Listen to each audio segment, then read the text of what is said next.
Hello, everybody, and welcome to the Real Estate Daily with the House Heroes. My name is Troy, and every day we go over the latest news in housing, real estate, and the mortgage industry.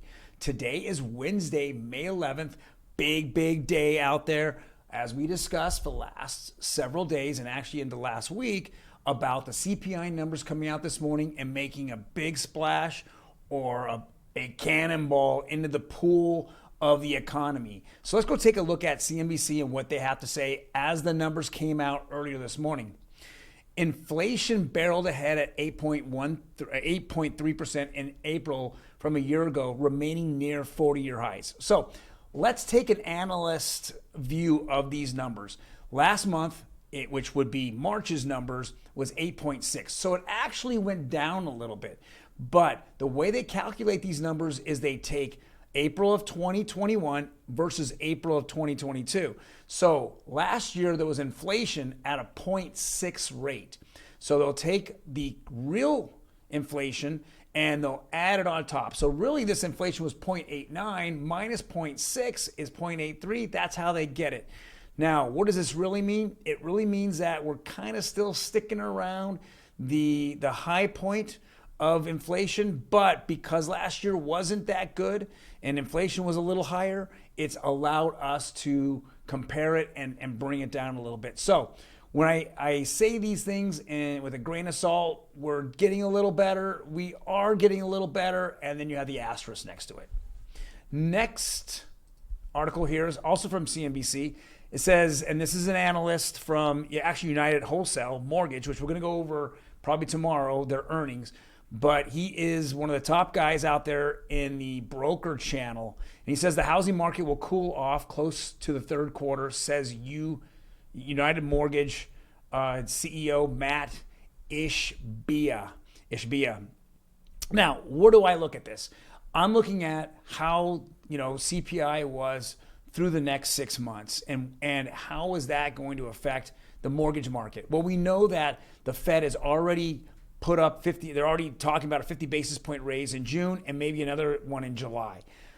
If we compare, May and June CPI numbers last year, they were higher than April. So any kind of downtick is going to show a better reading the next couple of months. What is now a real bad downturn is going to be over the summer. And in the respect that 2021, there was virtually no inflation over the summer.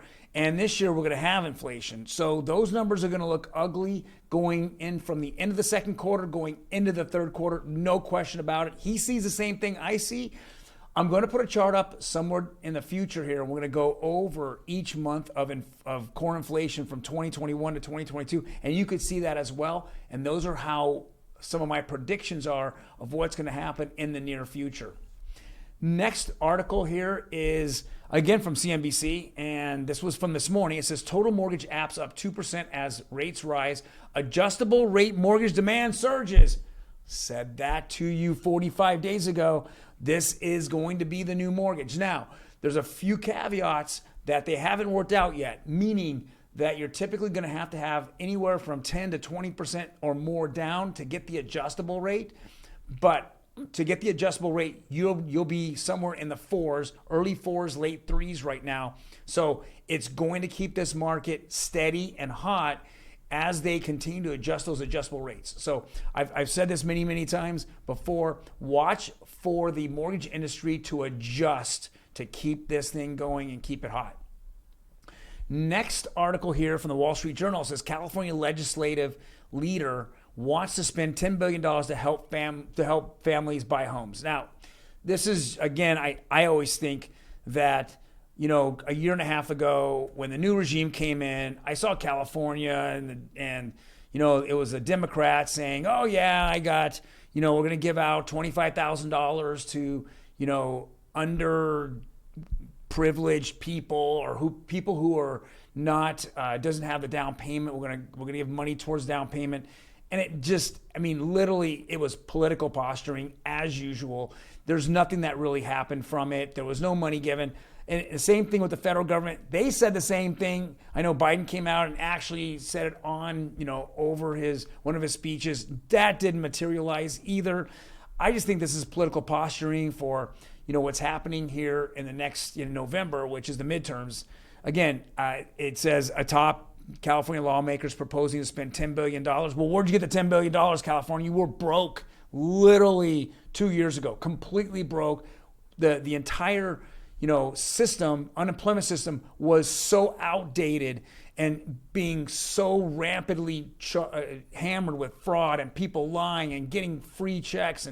And all of a sudden now we're plush with money and we don't know what to do with it. Well, it's because this, the second that the new regime came in a year and a half ago, they had a $3 trillion bill, which they came out and gave states way too much money.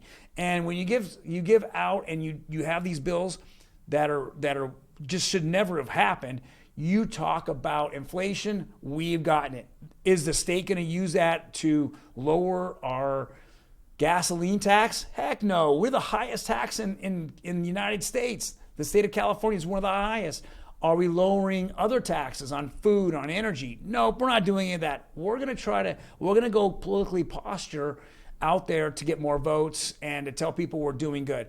Guys, I've been in this industry now for 16, 17 years. It's the same broken record. It's not just one side of the aisle, it's both sides of the aisle. Whoever's in charge always wants to stay in charge, so they're just going to make these outrageous and outlandish proposals, yet it goes nowhere, but they do get the headlines and you do think they're doing something for you, but go ahead and apply for it. Go ahead and let's go see if you apply for it and see what happens.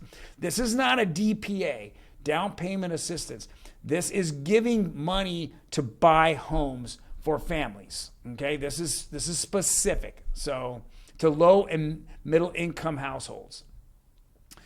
And the last article here is from Optimum Blue. This is the nationwide average of rates. As I've been telling you and been preaching now for the last week and a half, we're going to see rates kind of flatten out for a little while here. And this is just another part of it. We saw them float down a little bit. Actually, I was kind of impressed. 30-year conventional's gone down about 10 basis points. 15-year went down. Now it's in the jumbo go down about 6 basis points. We're seeing another 5 basis points down on FHA. So I expect it to go up and down, but staying within a range back and forth, for a while. I think that these rates, the 50 basis points that are coming in June, are baked in. We won't see rates go up too much for June because of June and when the Fed meets, I believe the second week of June.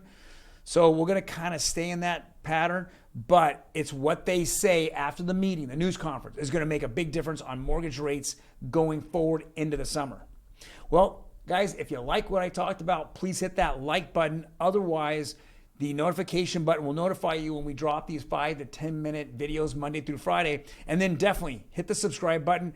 It helps our channel grow and grow and grow. We get the word out there and help a lot of buyers and sellers go through their journey in real estate owning. All right, you guys take care. I'll see you tomorrow on Thursday.